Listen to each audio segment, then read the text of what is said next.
Awesome. So channel expansion. So how to make more money. So really excited to dig into this. We're very lucky where we have, we have Dan over on the Faire team, who is a newer partner of ours. We started kicking things off towards the end of last year and have really built a lot together. Some we can share today, some we'll be sharing in the near future, but it's been amazing partnering with your guys' team just in really expanding another large channel for how brands can sell, and I know we'll dive into what Faire is and how they can go about that. And then Jordan on the Orca team, and we started really working closely when we announced with TikTok that we were going to support Fulfilled by TikTok's solution as their fulfillment provider for TikTok Shop. And you guys are definitely the first agency that I think of anytime TikTok gets brought up, just in helping brands really scale such an important channel. You guys really seem like you were the first in the door there and have worked with some of the biggest brands out there, many of whom are in the audience here today. So really excited to dive into that, what you guys are doing at Orca, and not just on TikTok, but some of the other channels is there as well. Channel expansion, I know we obviously sit on the supply chain and the fulfillment side, but we are constantly thinking of how can we unlock additional channels for all of you out there and how you sell. And so a fun fact actually is the first year of TikTok Shop, ShipBob sellers accounted for over 30% of all the sellers that were selling on TikTok. And so that was great to see, and I think is really testament to how our customers and how you and the audience, are the first movers and some of the most innovative brands out there. And so what do we also have coming down the pipeline with Faire, with Shein, with Temu, and a handful of other channels. We're really excited just to see how else we can help you all thrive, not just through your .com, but other channels as well. And so, Dan, let's start with you. If you want to please introduce yourself and tell the audience a bit more about Faire. Yeah, absolutely. Thanks, Casey. So my name is Dan Brugal. I'm Director of Customer Success at Faire.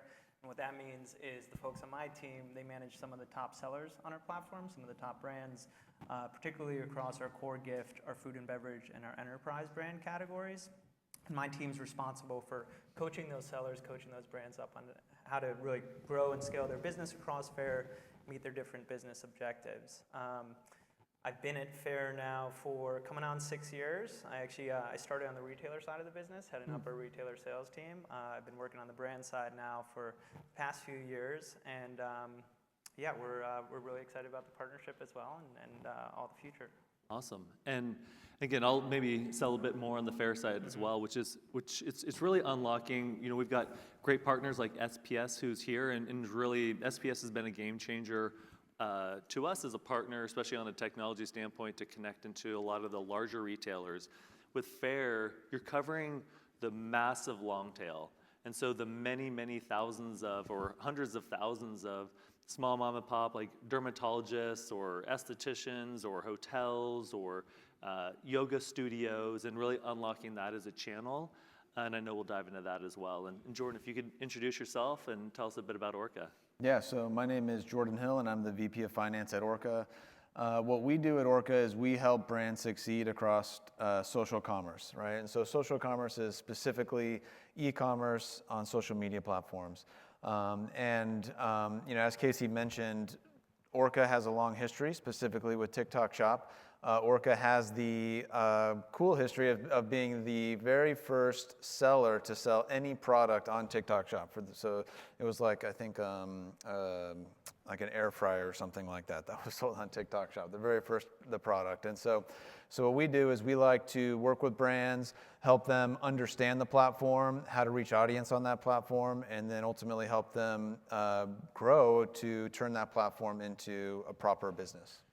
Awesome. So, you mentioned you had sold the first product on TikTok. It's been interesting to see the stuff that's come through our facilities and what's gone viral and what maybe hasn't sold as well. But maybe talk to us a bit more on what you've seen with TikTok Shop in the early days and kind of how that's evolved to where we are today. Yeah. So in the early days, TikTok, as a new platform, wanted to, clearly invest in new sellers and bring new audience to the table. And so they had their finger on the dial a lot in the early days. They were a great partner to work with. They would basically take on anyone that was, well, not anyone, but they wanted to make sure that if you had the kind of right attitude and were, going to make it work for your clients, right? They were really great at supporting you. And so the number of the brands that we had, there were the one in particular, Kimchi Chic Beauty. That one wasn't a super popular, well-distributed brand, but early days, right, we were able to really hone in, find the right audience, find the right product fit, and to this day is still a really successful opportunity on TikTok Shop. And so things have transitioned, right, and now it does require a little bit more robust strategy to succeed on TikTok Shop, but the relationships that we have there, the platform, the team there in general, still is looking for opportunities and ways to help the different brands and sellers grow. So. Yeah, it was really a big task that TikTok, I give them so much credit because they really had to invest so much money to kind of teach the West how to really consume and purchase like the East, whether that's good or bad. But they had that was a lot that they had to accomplish there. And Instagram has made some, I'd say, passive moves on that front, but TikTok really invested so much from live shopping to actually just buying on the social channels. What we've seen, they did such a good job also of incorporating the affiliates very, very early in the program. And I know YouTube's had a lot of starts and stops, but it does seem like the one thing that YouTube did nail decently well was the actual affiliate side of it. Talk us through how you've seen the affiliate partnerships evolve over time, because that's been so integral in how these brands have even succeeded on TikTok. Yeah, so TikTok has done a really great job of establishing like proper norms and good norms for both brands and for influencer affiliates, right? And so it's very much an eat what you kill model in the sense that if I'm a brand, I know that the commissions that are getting paid to the affiliates are earned, right? Because those sales were recorded across their channels or their videos. And as a creator, I know that if I do a great job and produce a great video that turns a lot of GMV, then I'm going to benefit from that, right? And so there's a really strong, clear relationship between brands and sellers on the platform.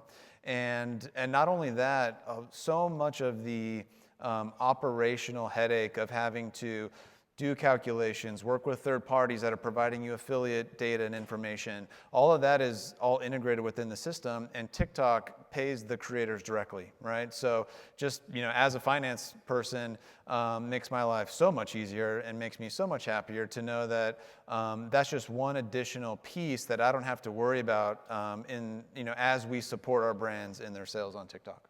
Yeah, because from sampling to outreach to, like you said, the payment side, all of it being contained in one environment, which is the native platform, is pretty fascinating. So what we also saw was interesting with TikTok was, especially in the early days, it was essentially 1 unit per order across the board. Then it started increasing a little bit. I don't think it ever crossed like 1.2. It was, very low units per order, which makes sense. Take Faire on the other end, which is pretty fascinating, where you'll get maybe a lot fewer orders, but the average order value and the units per order is much greater. So talk us through how you've seen the Faire sellers and how they've been able to leverage the platform with this long tail of wholesale partners. Yeah, absolutely. So I think it's an important distinction you're calling out, and when many brands are thinking about getting into wholesale, one of the things you want to think about is your customer lifetime value and how that differs between D2C and wholesale. At Faire, we do concentrate on sort of this long tail of independent retailers. We were founded with the belief that the future of retail is local. So we do have about 350,000 active retailers buying on Faire today. And many of those retailers, they are smaller type retailers. They're not big box. But on aggregate, these guys can be really, really meaningful. What's really important to think about in wholesale is once you get in those doors, you really want to nurture those customer relationships and make sure you're driving reorders, because that's really where the customer lifetime value is. Many of these relationships, even if they're independents, over time they could be worth like tens of thousands, hundreds of thousands of dollars. So you do very much want to take sort of like a high touch approach. You want to make sure you're providing that excellent customer experience and driving that customer lifetime value over the course of the relationship. Yeah, that's great. And so curious on that, because I know repeatability, when we've talked to your team and we've talked to our customers that sell on Faire and some of the brands that you've been able to introduce to us to understand the entire Faire model quite a bit more, they always talk about the lifetime value and that repeat purchase experience. Do you guys have that built in, or is that just kind of like happens naturally through the partnerships between the brands and the retailers? Yeah, it's a little bit of both. I think one of the speakers earlier said the belief that if you build it, they will come is kind of false. We find that's true, so you want to make sure you're investing in marketing efforts as well. You get in those doors, we do have things on our side, different incentives. We do marketing on behalf of the sellers on our platform as well to drive that additional demand, drive those reorders. We provide access to a lot of data as well. So if you're a smaller emerging brand, maybe you don't have access to all this data real time. Whereas if you're operating your business through Faire, you do have the ability to see, to really track your customers, track those relationships over time, see when their last order was, when they might be in need of a reorder, and then we give you the tools and ability to be able to engage with them. So traditional digital marketing channels like email marketing, things like one-to-one messaging as well, and those are definitely important levers you want to pull. Awesome. Well, with both of you, I want to get more into some of the organic and paid and affiliate side within each of the respective channels, but before we get there, how do you talk to some of the brands that you work with in the lift from a brand perspective? Because we've talked about, again, from Viore to others that are launching their first shop. I know Jones Road Beauty, they're almost at 10 of their own stores. This is such an interesting way where you can get shelf placement in some pretty prime real estate without having to open up your own shops. And so how do the brands think about it in that regard from a brand perspective? Yeah. Well, when a lot of brands think about B2B, they think about retail, they think about big box. Definitely some major advantages there. I mean, the number one, far and away, and the most obvious is just buying power, right? These relationships you get in Walmart, you get in Target, can be really big dollars. The challenges that come with that are also driven by that buying power. I think we talked about it a lot today. Things like compliance when it comes to order fulfillment and specifications around that. You're going to get pricing pressure, you're going to get margin pressure. If you think about building your B2B and wholesale business across independent retailers, a lot of those challenges go away. And if you're doing it through a partner like Faire, we consolidate a lot of that operational workflow and standardize a lot of it. So again, really helps you streamline operations. You might think, well, on an individual level, these stores are not going to be buying that much, and that's very true. But if you consolidate that demand, you aggregate it, this could be a super meaningful channel for you if you're able to scale efficiently. So it's definitely an opportunity worth looking at. Well, and let's stay on that with the brands that do succeed. Do you see, hey, we're too big or hey, we're too small to get started with Faire? Where do you see the sweet spot when selling through the Faire marketplace? Yeah, it's a good question. I'd say it's usually a good idea to get your feet wet a little bit in the wholesale channel before moving to Faire because you want to make sure operationally you're ready, inventory planning you're ready, you know how to service these providers, maybe you got a little bit of traction initially to get going on the platform. When it comes to the question of, am I too big for Faire? Usually when we have conversations that tend to steer that way, it's because of one of two reasons. One is they don't think the revenue opportunity is there. Again, we're talking about 350,000 active buyers on the platform compared to Walmart, I believe that's 4,500 stores. Okay. So the scale is there.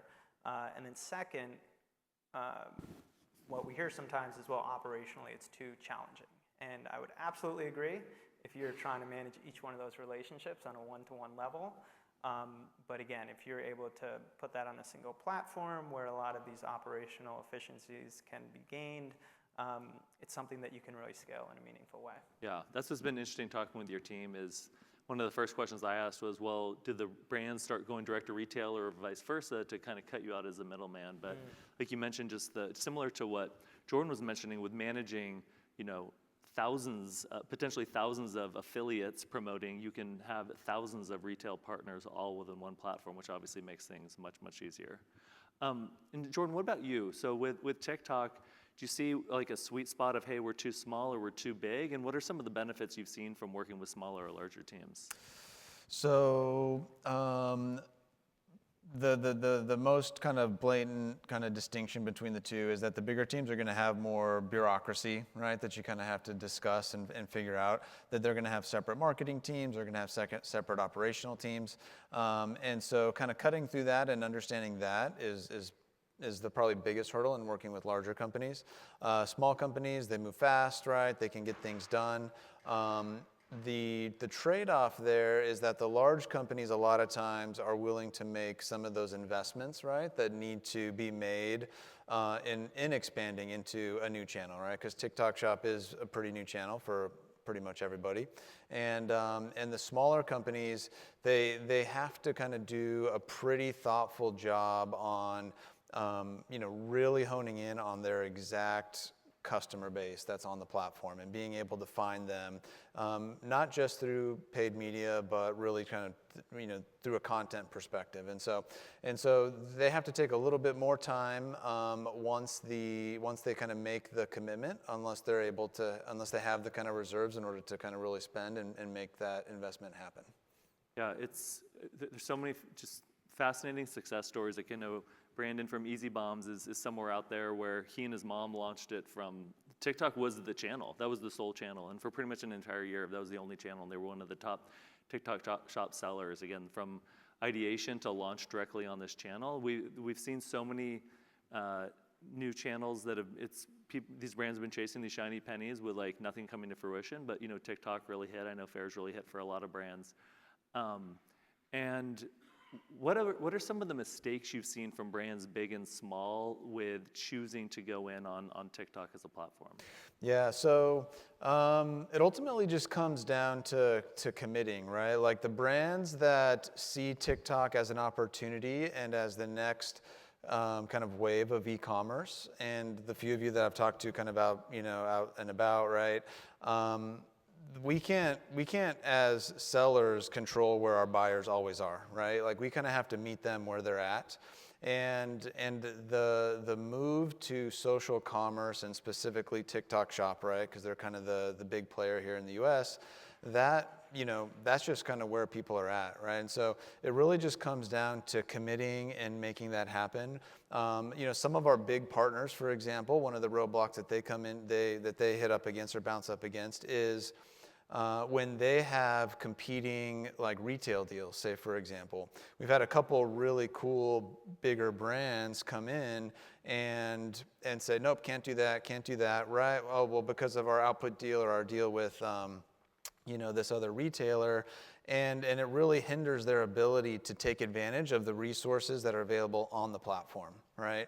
And other brands that, big or small, right, that are willing to go all in and use the tools that TikTok has available that do work, and put those tools to work, right? They're the ones that succeed, And so it's a little bit of a innovator's dilemma situation, right? Where, hey, we got this really cool, big, shiny object through this retail partnership, through this big box or through some other, third-party retailer, this wholesale relationship, and we can see that there's opportunity on TikTok, but we can't fully commit to it, right? And so they're two different channels. They require two different approaches, and the ones that are willing to kind of make that investment and make those decisions to move toward it, they're the ones that succeed the best, yeah. So with the success of TikTok, obviously comes a lot of competition within the channel.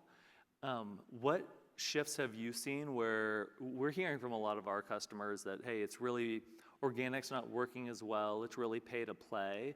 So where do you think we are in that experience from like an advertising perspective and how to actually get TikTok to generate sales? Yeah, so it's definitely a more mature marketplace than it was just when it first launched, right? And paid media is a very important aspect of that. Now, the trick is to use that paid media to facilitate and learn like about your audience and where they're at. We have some brands that when they post short videos on their brand handles, right, they see a lot of success. Other brands, not so much. When the other brands, they find success in their live streams, and other brands are lean in very heavily on their affiliate marketing, right, their affiliate relationships. And so So the short answer is you don't know going in. There's not a one size fits all for everybody, right? And so you have to experiment. Paid media is a critical part of that, right? Because it's going to give you opportunities in small amounts to test to find kind of where your people are at and where which marketing strategies are going to be most efficient.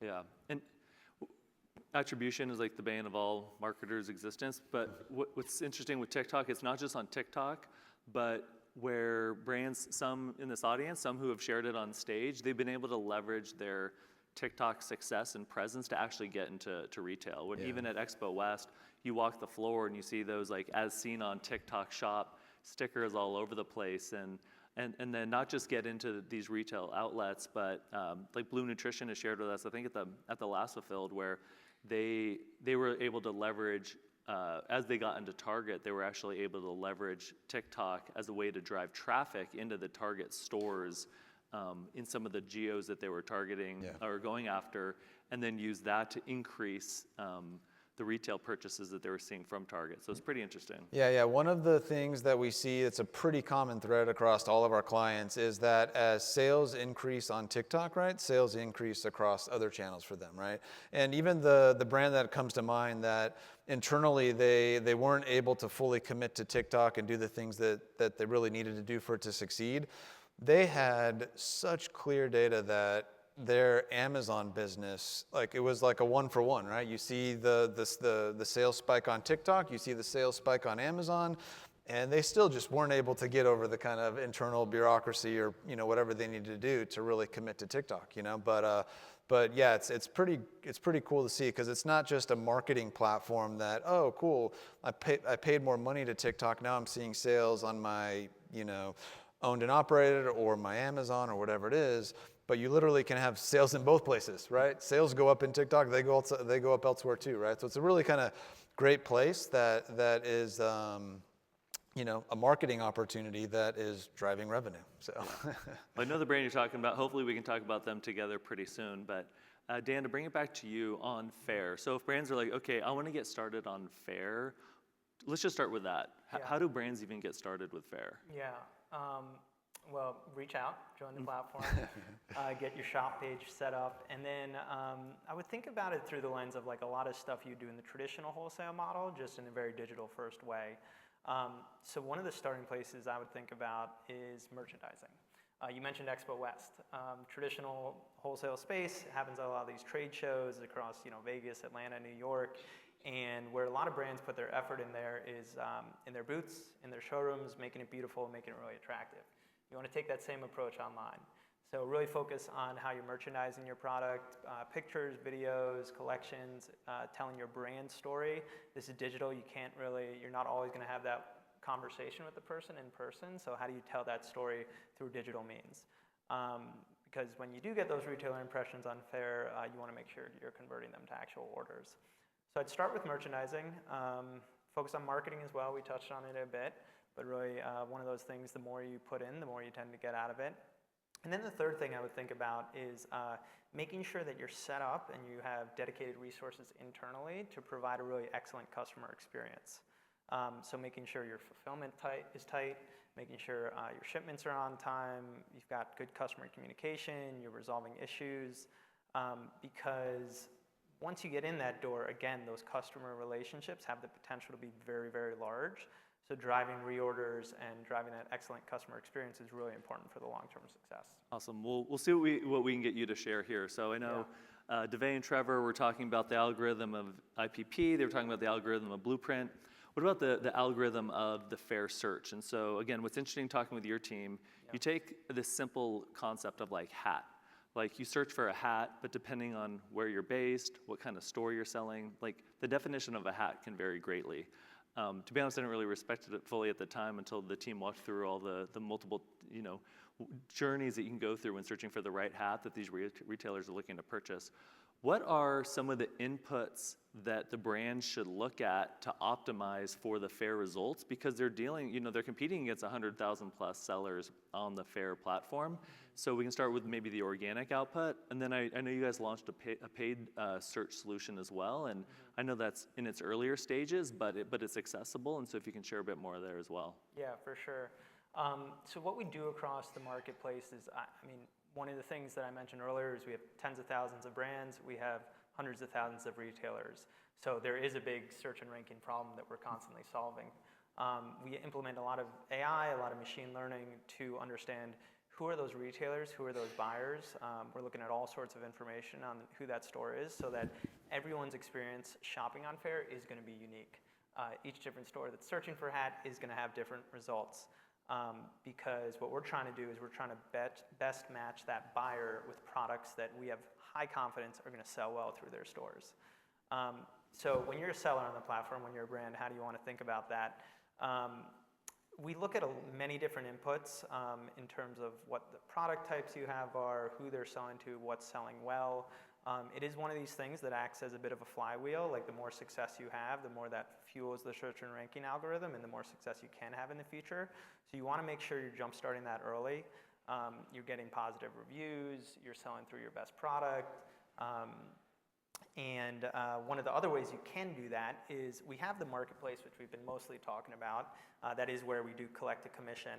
However, we also provide a suite of order-taking tools called Faire Direct. And that is software that you can use as a brand to consolidate all of your buying onto Faire, 0% commission. So we're not taking a cut of that. What a lot of brands will do is they'll lean into that early in their life cycle on Faire because that'll help drive demand, drive traffic, drive some of their existing customers to Faire, and we will learn about who that customer profile is. And then that'll allow us to sort of serve the product up across more retailer searches. So that's organic, and it's a complicated system, but that's some of the ways you can think about it.